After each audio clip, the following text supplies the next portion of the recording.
ইব্রাহিম আলাইহিস সালামের নিকট একজন ভিক্ষুক আসলো যে কিছু খাবারের জন্য একজন ভিক্ষুক আসলো ইব্রাহিম আলাইহিস সালামের নিকট। তার বাড়িতে হাঁক ছাড়লেন, আমাকে কিছু খাবার দেন।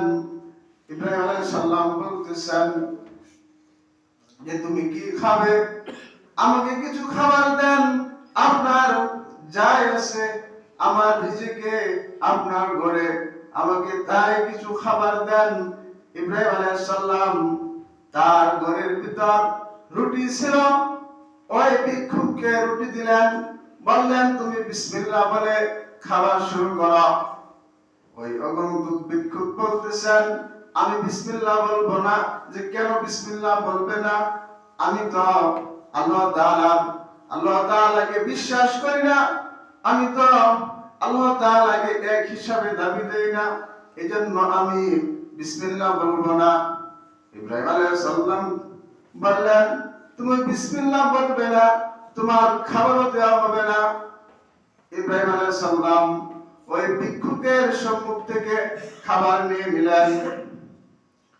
তারপর আল্লাহ রাব্বুল আলামিন ইব্রাহিম আলাইহিস সালামের নিকট ওহী প্রেরণ করলেন, যে বললেন যে তুমি যে ভিক্ষুকের কাছ থেকে খাবার নিয়ে নিলে, সে ঈমান আনে নাই, আমাকে বিশ্বাস করে নাই, সেটা তার এবং আমার ব্যাপার। সে আমাকে বিশ্বাস করলো না করলো এটা হলো তার আর আমার ব্যাপার। তুমি কেন তার কাছ থেকে খাবার কেড়ে নিলে? তুমি তার কাছে আবার খাবার ফিরিয়ে দাও। সেটা তার যে খাবার তুমি দিয়েছো তার কাছে তুমি খাবার ফিরিয়ে দাও। সে ঈমান আনে নাই, আমার প্রতি বিশ্বাস করে নাই, এজন্য আমি তাকে তার খাবার বন্ধ রাখি নাই।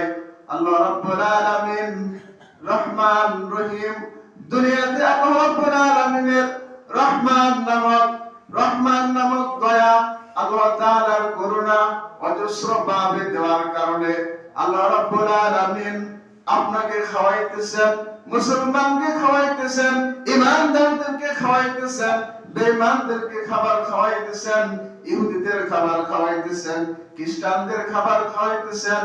এজন্য আল্লাহ রাব্বুল আলামিন খাবার খাওয়াইতেছেন।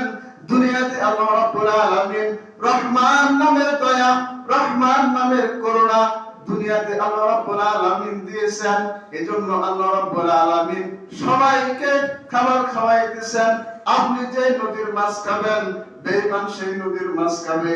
আপনি যে ফসলের আপনি খাবার খাবেন, ভাত খাবেন, সেই ফসলের খাবার সবাই খাবে, এতে কোনো বাধা নাই। আল্লাহ রাব্বুল আলামিন যখন আপনি মৃত্যুবরণ করবেন, তখন আল্লাহ রাব্বুল আলামিন রহিম নামক দরজা, যখন রহিম নামক তার দয়া যখন চালু হয়ে যাবে, তখন কিন্তু সবাই খেতে পারবে না। আল্লাহ রাব্বুল আলামিন তখন রহিম হলো স্পেশাল। আল্লাহ রাব্বুল আলামিনের করুণা, এটা সবাই এই করুণা পাবে না যারা ঈমানদার, আল্লাহ তাআলার খাঁটি আশিক মুমিন বান্দা, যারা দুনিয়াতে আল্লাহ রাব্বুল আলামিনের হুকুম আহকাম পালন করেছে, আল্লাহ তাআলাকে বিশ্বাস করেছে, আল্লাহ তাআলার হুকুম রাসূল সাল্লাল্লাহু আলাইহি সাল্লামের তরিকা অনুযায়ী জীবন পরিচালনা করেছে। আল্লাহ রাব্বুল আলামিন তাদের জন্য রহিম নামক দয়া করুণা, এটা আখিরাতের জন্য রেখে দিয়েছেন স্পেশালি ভাবে। আল্লাহ রাব্বুল আলামিন আপনি যদি ঈমানদার হন, আপনি যদি নেককার হন, আল্লাহ রাব্বুল আলামিন আপনাকে ওই রহিম নামক দয়া, রহিম নামক করুণা আপনার উপর আল্লাহ রাব্বুল আলামিন বর্ষণ করবেন। তাহলে আল্লাহ তাআলা যে কত দয়া, তিনি দুনিয়াতে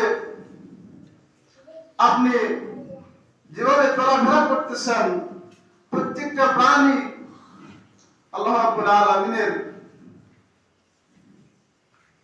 প্রত্যেকটা মাখলুক আল্লাহ রাব্বুল আলামিন দুনিয়াতে পাঠাইছেন, কারো রিজিক বন্ধ নাই, কারো রিজিকই বন্ধ নাই।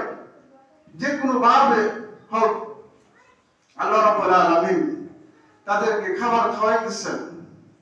এই জন্য খাওয়াইতেছেন যে আল্লাহ রাব্বুল আলামিন রহমান, আর রহমানির রহিম। আল্লাহ রাব্বুল আলামিনের রহমান নামক দয়া, এই দয়ার কারণে আল্লাহ রাব্বুল আলামিন কিন্তু আপনাকে আমাকে সবাইকে খাওয়াইতেছেন। আমাদের স্পেশালি ভাবে যে আল্লাহ রাব্বুল আলামিন যে সবাইকে খাওয়াইতেছেন, এটা তার এখতিয়ার। যে ইব্রাহিম আলাইহিস সালাম যে অবন্তুকের কাছ থেকে যে খাবার কেড়ে নিল, এই খাবার কেড়ে নেওয়ার কারণে আল্লাহ রাব্বুল আলামিন বলছেন যে তুমি তার কাছে খাবার ফিরিয়ে দাও। যে আল্লাহ রাব্বুল আলামিন কে সে অবন্তুক নাস্তিক, সে আল্লাহ তাআলাকে বিশ্বাস করে না, তার প্রতি কতটুকু দয়া করছেন। আর আপনি ঈমান আনছেন, লা ইলাহা ইল্লাল্লাহ পড়ছেন, আল্লাহ তাআলাকে বিশ্বাস করছেন, আর আপনার প্রতি আল্লাহ তাআলা কত দয়াবান। এজন্য আল্লাহ তাআলা বেশি বেশি শুকরিয়া আদায় করা। আমাদেরকে আল্লাহ রাব্বুল আলামিন মুসলমানের জন্ম দিয়েছেন, আমরা হলাম জন্মসূত্রে মুসলমান। ইসলামের জন্য নবী করিম সাল্লাল্লাহু আলাইহি সাল্লাম বিভিন্ন কষ্ট মুজাহাদা করেছেন। দুনিয়াটা হলো হাসির তামাশা খেলা। এক রাখাল সে মাঠে গরু রাখে, মাঠের মাঝে সে বকরি চড়ায়। একজন নারীকে সে পছন্দ করেছে, তাকে বিবাহ করবে, বিবাহের জন্য তাকে প্রস্তাব দিছে। যে ওই আগন্তুক মহিলা রাজি হয়েছে, তাকে বিবাহ করবে। বিবাহ কাজ সম্পাদন করার জন্য তারা উকিলের কাছে গেছেন, কাজের কাছে গেছেন। কাজের কাছে যাওয়ার পর কাজী বিয়ের কাজ সম্পন্ন করবেন। যে কাজীর ওই মহিলা পছন্দ হয়ে গেছে, যে বলতেছে আমি বিবাহ করব, সে তো রাখাল, তার যেহেতু তো আমি ধনী। এরকম ভাবে দুইজনের মধ্যে তর্ক লেগে গেছে। তর্ক লেগে যাওয়ার পর তারা বলতেছেন যাও আমরা এটার সমাধানের জন্য পুলিশের কাছে যাই। তারা পুলিশের কাছে গেল। পুলিশের কাছে যাওয়ার পর পুলিশ বলতেছেন তারা তো তাদের চাইতে তো আমি আরো উৎকৃষ্ট, তাদেরকে বিবাহ না করে আমাকে বিবাহ করা। এটা বলতেছেন।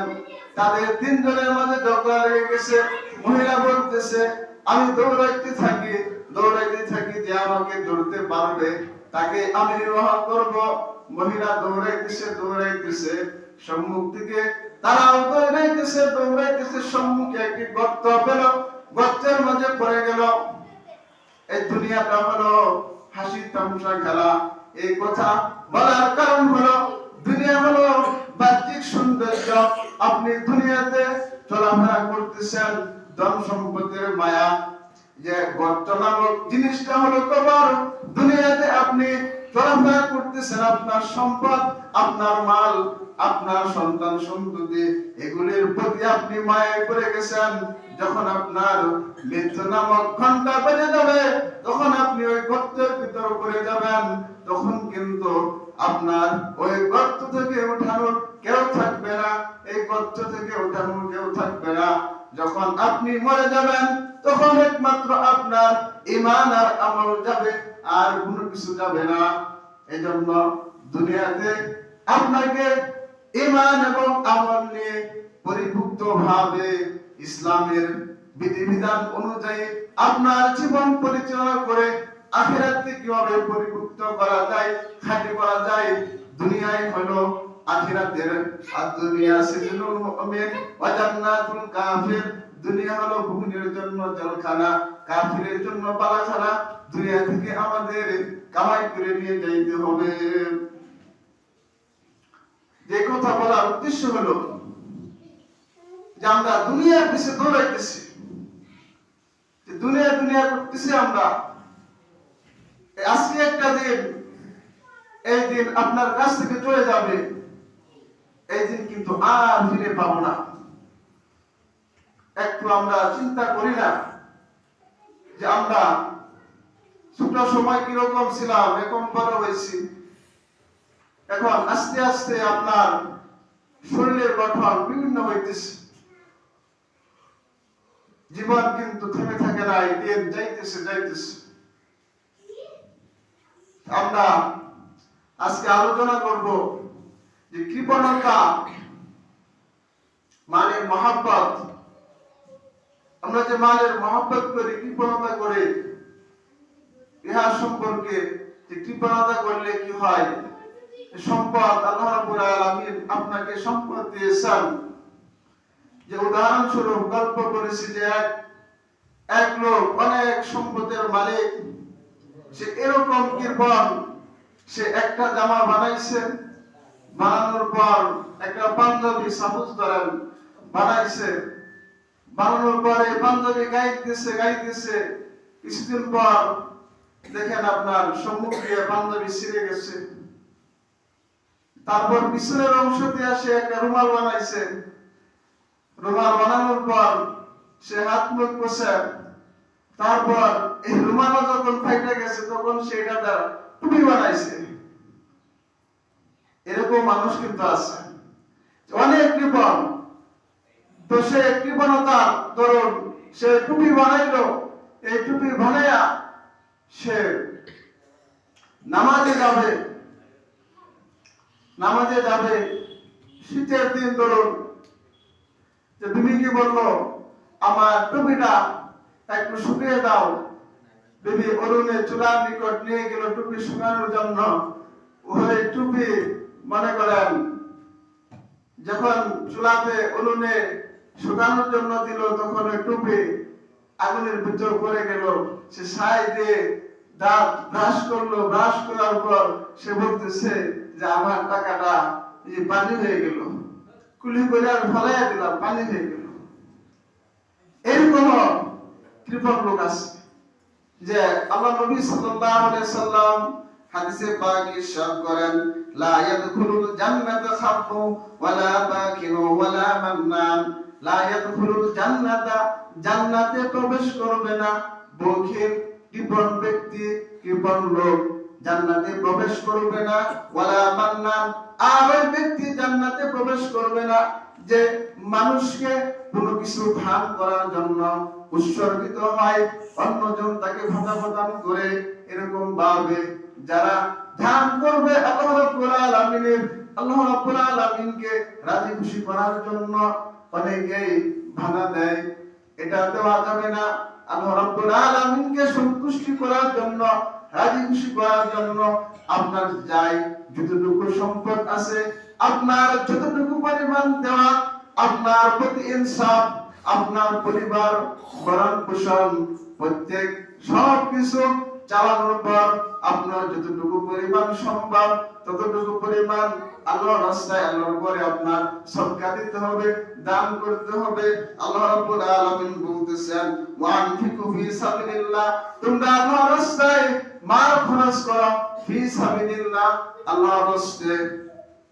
আল্লাহ রাব্বুল আলামিন যখন নবী করিম সাল্লাল্লাহু আলাইহি সাল্লাম ইসলামকে প্রচার প্রসার করার জন্য বিভিন্ন যুদ্ধে অংশগ্রহণ করেছেন, যুদ্ধ পরিচালনা করেছেন, যুদ্ধ পরিচালনা করার জন্য অস্ত্র শস্ত্র বিভিন্ন জিনিসের প্রয়োজন। অনেক গরিব সাহাবী আছেন, তাদের অস্ত্র ক্রয় করার সামর্থ্য নাই। তারা নবী করিম সাল্লাল্লাহু আলাইহি সাল্লামের নিকট আসেন, তারা যুদ্ধে যাবেন, যুদ্ধে অংশগ্রহণ করবেন, কিন্তু তাদের যুদ্ধের যে সরঞ্জাম অস্ত্র শস্ত্র তারা পায়ে হেঁটে যেতে পারবে না, এজন্য তারা যুদ্ধে যেতে পারে না, তারা কন্দন করে আবার চলে যায়। তখন আল্লাহ রাব্বুল আলামিন এই আয়াত নাযিল করলেন। আল্লাহ রাব্বুল আলামিন বললেন, ওয়ানফিকু ফি সাবিলিল্লাহ, তোমরা আল্লাহর রাস্তায় তোমার মাল খরচ করো। ওয়ালা তালকু ফি আইদিকুম, আর তোমরা নিজের হাতকে সংকুচিত করো না। তোমার নিজের হাতকে আল্লাহর রাস্তায় দান করার ব্যাপারে তোমার হাতকে সংকুচিত করো না। আল্লাহ রাব্বুল আলামিন বলতেছেন, ওয়ানফিকু ফি সাবিলিল্লাহ, আল্লাহর রাস্তায় তোমার মালকে খরচ করো। যে